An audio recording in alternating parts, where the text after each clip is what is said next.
తెలుగుదేశం, జనసేన పార్టీలు ఎన్నికలకు సిద్ధమవుతోంది. రాబోయే ఎన్నికల్లో వైసీపీ ఓడించి గద్దె దించడమే లక్ష్యంగా ఇరు పార్టీలు కలిసి పనిచేస్తోంది. ఇప్పటికే ఉమ్మడి మేనిఫెస్టో రూపకల్పనకు ఇరు పార్టీల నాయకులతో కూడినటువంటి ఒక కమిటీని ఏర్పాటు చేశారు. ఆ కమిటీ ఇప్పటికే పలుమార్లు సమావేశమై మేనిఫెస్టో రూపకల్పనపై కసరత్తులు పూర్తి చేసింది. ఈ క్రమంలోనే ఇవాళ ఈ మేనిఫెస్టోని విడుదల చేసే అవకాశం ఉన్నట్టుగా తెలుస్తోంది. టీడీపీ, జనసేన ఉమ్మడి మేనిఫెస్టోలో జనసేన పార్టీ ప్రజలకి ఉపాధి అవకాశాలు కల్పించే అంశాలని ప్రతిపాదించినట్టుగా తెలుస్తోంది. ప్రతి చేతికి పని, ప్రతి చేనుకి నీరు అనే నినాదంతో జనసేన మేనిఫెస్టోలో అంశాలను ప్రతిపాదించింది. యువతకి ఉద్యోగ కల్పన, ఉపాధి అవకాశాలు, స్వయం ఉపాధి ప్రోత్సాహకాలకి జనసేన పెద్దపీట వేసినట్టుగా తెలుస్తోంది.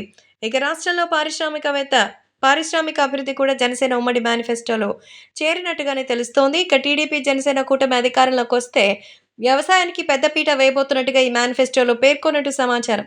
సాగునీటి ప్రాజెక్టుల నిర్మాణం, రైతుల సంక్షేమం, సాగునీటి సమస్య నివారణ, కౌలు రైతుల భద్రతపై మేనిఫెస్టోలో హామీ ఇవ్వబోతున్నారు. ఇక తెలుగుదేశం పార్టీ పేదరికాన్ని నిర్మూలించేందుకు ఏం చేయబోతున్నారో ఈ మేనిఫెస్టో ద్వారా స్పష్టమైన హామీ ఇవ్వబోతున్నారు.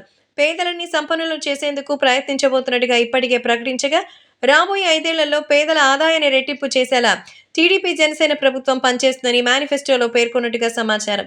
ఇక బీసీల రక్షణకు ప్రత్యేక చట్టం తెచ్చి వారికి అన్ని విధాల అండగా ఉండబోతున్నట్టుగా టీడీపీ హామీ ఇవ్వనుంది. అధికారంలోకి రాగానే ఇంటింటికి మంచినీరు పథకం కింద ప్రతి ఇంటికి కుళాయి కనెక్షన్ ఇవ్వబోతున్నట్టుగా ఇప్పటికే టీడీపీ ప్రకటించింది.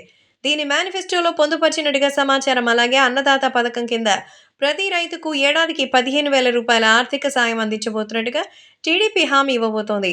మహాశక్తి పేరిట మహిళల కోసం ప్రత్యేక పథకాలను రూపొందించబోతున్నట్టుగా టీడీపీ హామీ ఇచ్చింది. కుటుంబంలో 18 ఏళ్లు నిండిన ప్రతి ఆడబిడ్డకు శ్రీనిధి కింద నెలకి 1,500 రూపాయలు అందించబోతున్నట్టుగా టీడీపీ హామీ ఇచ్చింది. అలాగే తల్లికి వందనం పథకం కింద ఇంట్లో ఎంతమంది పిల్లలు ఉంటే వాళ్ళందరికీ ఆర్థిక సాయం చేయబోతున్నట్టుగా ప్రకటించారు. ఒక్కో విద్యార్థికి ఏడాదికి 15,000 రూపాయలు అందించబోతున్నట్టుగా టీడీపీ ప్రకటించింది. వీటికి ఉమ్మడి మేనిఫెస్టోలో పొందుపరిచినట్టుగా సమాచారం. ఇక దీపం పథకం కింద ప్రతి కుటుంబానికి ఏడాదికి 3 గ్యాస్ సిలిండర్స్ ఉచితంగా ఇస్తామని టీడీపీ హామీ ఇచ్చారు. అలాగే మహిళలకి ఉచిత బస్సు ప్రయాణం పథకాన్ని కూడా టీడీపీ ప్రకటించారు. రాష్ట్రంలోని నిరుద్యోగులకు 20 లక్షల ఉద్యోగాలు ఇస్తామని, ప్రతి నిరుద్యోగికి యువగళం నిధి కింద నెలకి 2,500 రూపాయలు ఇవ్వబోతున్నట్టుగా టీడీపీ హామీ ఇచ్చారు. వీటన్నిటిని ఉమ్మడి మేనిఫెస్టోలో పొందుపరిచినట్టుగా తెలుస్తోంది.